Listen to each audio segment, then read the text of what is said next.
I'm in Blackville, South Carolina at Humble Acres Farm, speaking of Tim McCormick. Tim, y'all in this area, there are a lot of people who produce eggs, which are then sent to become the chickens that we enjoy so much. And so that means you've got, I think, 40,000 hens who are in there just laying eggs right and left. And because of that, you had chicken manure. That's right, Amanda. And we started off with just the chickens, and we can only get at the manure once a year because it has a raised floor in it. And then it doesn't spread as good as some of the other manures because there's not a lot of organics in it. So we started studying composting, and as a way of, we chose to do a value-added compost. And that means you really get your carbon to nitrogen ratio right. And then you blend it up, and we have a turning machine to keep get oxygen in the rows. And once we do that, we start making compost. It takes about 90 days. And it says, I can't believe it's chicken manure compost, because there are a lot of compost in the market, and yours has been given the name of Exceptional Compost by DHEC. But besides that, let's just talk about the benefits of compost in a garden, or to use as top dressing on your grass, or even one of your products is a potting soil. So what are the wonderful things about compost when you add that to our soils? Well, really, compost, you know, first of all, we make it into humus where it looks like soil and there's no smell. And when you add that to your garden, it takes 2 or 3 years to get all the value out of it. You get a 60, 30, 10. You get 60% of the good the first year, 30 the second, and 10% the last. So it extends the life, and it grabs hold of water. As you irrigate or it rains, it grabs that moisture, and then it just lets it go as it turns dry. And the fertility is nitrate. So the ammonia in the chicken manure, which would be a root burning issue, that has been converted to organic form of nitrogen called the nitrate. And it takes a little time to get that done. Also, soil structure is so critical to a healthy environment for our plants. Most of what happens is below the soil, and as you said, it increases organic matter, but the soil structure means that it makes little aggregates, and so that it's real important for air to move into the soil, and also that means that it's easier for any rain or anything to go into the soil. And it's easier for the roots to work also in the soil. So there's just so many benefits to and this. As well, it brings the microbiology community. You know, the same microbiology that breaks things down, produces some that produce nitrogen. There's millions of them, and it is bringing that with it as a benefit to whatever plant is affiliated with. And I know that one of your son-in-laws who does row cropping here just does strip tilling and is really using cover crops, which is all increasing the organic matter of soil. And you've made it easy for us to do that at our house. And so there are 2 size bags here that say organic compost, and I think the same thing is in both of them. You're right. Bloomin' Easy was our first bag. When we first put our bag together, one of my daughters says, "Pop, it's just blooming easy to grow flowers in your compost." And so we chose that as our first name. It was a smaller bag. We figured it was going toward high-end market. And so, you know, easier for people like me to put in the car and get out. Up. Yeah. And this third one here is for people who want to have beautiful flowers around their house in pots. Right. We made a pot and soil. We've been making it about 3 years, and we've been continually trying to improve it. And so it's 50% compost, 40% pine bark fines, and 10% perlite. And it'll hold the water, and it reduces the water it needs. The fertility will last you for 2 or 3 years in a pot. And you know, if you water it too much, you water the good stuff away. You wash it out. And tell me what your wife said. My wife said that she could extend the watering around the pool in pots in 100-degree weather to about twice a week, where routinely you were watering it every day. Yeah. Every day.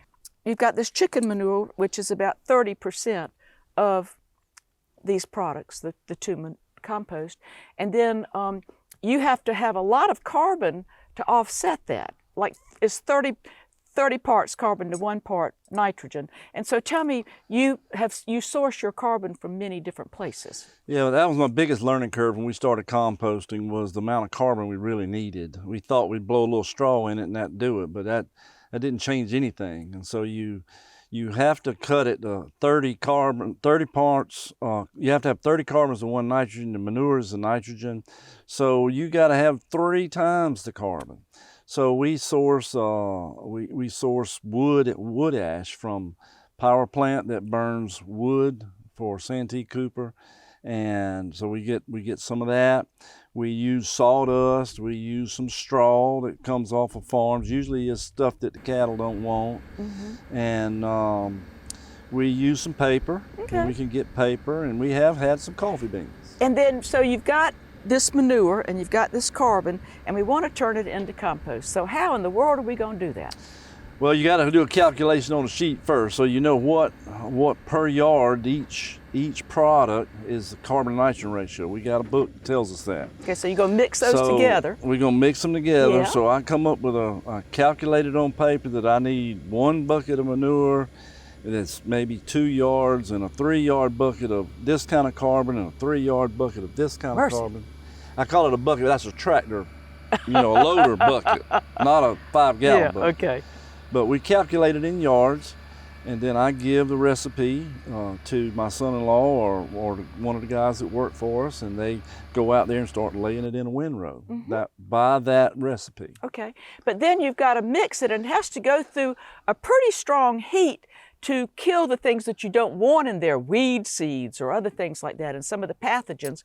And there's a certain art to having that happen. Right. We bought a compost turner, and that means we can turn that row upside down and over. It'll mix it, and we have to first of all, as we get it in the row, then we blend it up, and we have to get the moisture to 50%. Sometimes we have to add water, but in the last few years we hadn't had to add water. And so the first 2 weeks after we've got it blended and got the moisture there, then we're in the high heat stage, or what they call the incipient stage. And it's 130, got to get over 131 degrees for those 2 weeks. But you got to realize that's a core in the middle of the bed that's maybe within 6 inches of the outside. And so we have to turn that 5 times in that 2 weeks to fold that wasn't 130 into the center. And so in that time, that 2-week time, every bit of the product in there got over 131 degrees to kill all the weed seeds and any other thing that's not wanted. And we do aerobic composting. That means we're putting oxygen in there by doing a turning. And then so anaerobes like salmonellas and those sort of things cannot live in an oxygenated environment. So we have to turn it often enough to keep that oxygen inside that windrow. But then you're going to keep on turning it, and we've killed all the microorganisms, many of which are beneficial. And you are real careful about your topsoil, and so you've got this nice warm place that's very friable and easy to move up to. And I think those beneficial microorganisms are just saying, this is a nice place for me to get in. We do that in 2 ways. One way is that some of them come out of the ground. We're working on top of topsoil. And another way is when we screen our compost, then some larger particles will come out, and we will take that and put it back in the windrows to inoculate and bring some more, let those bacteria begin to increase. Because it is a living product. Amen. That's right. Yeah, and a living soil that's where all the action is taking place, in that living soil. Right. It's kind of like a soil that's been laid out for a long time and has the top has folded down and has kind of grown over it and built that. That was original agriculture. Yeah. Original part of agriculture was just leaving the soil alone for so many years and then working. Leaving fields fallow. But then also to get it bagged up and be sure that it doesn't have anything in it for the customers, do you have to screen it, and then what do you do to get it in the bags? Yeah, we screen everything to 3/8 of an inch. Okay. And which is why it's so nice for me to work with my hands. Small. That's really small, and our people like it because it'll spread well, And we try to get it dried down to 35%. You can Okay. never get it hardly less Sure. than that because it's going to suck up water every time it rains. But we've gone from 50 to 35. Screen it. We also have a shredder if we need to that can just break up a ball if Okay. it gets rained on. Uh-huh. And then we have a bagger, Uh-huh. and we can drop it in there and it weighs these bags. And we got a sealer, but you can see all this was stacked by hand. So here we are with 5 generations of your family involved in farming, and it looks like y'all are going to go forward with this. This property is going to stay in agriculture and provide all these benefits to the natural resources, animals and all that use it. And also, it's a product that we can use in our home gardens and find that we can reduce our water needs and our fertility needs. It's just all around a win-win. Thank you so much. Thank you too, Amanda. We enjoy seeing people smile with the products we can make.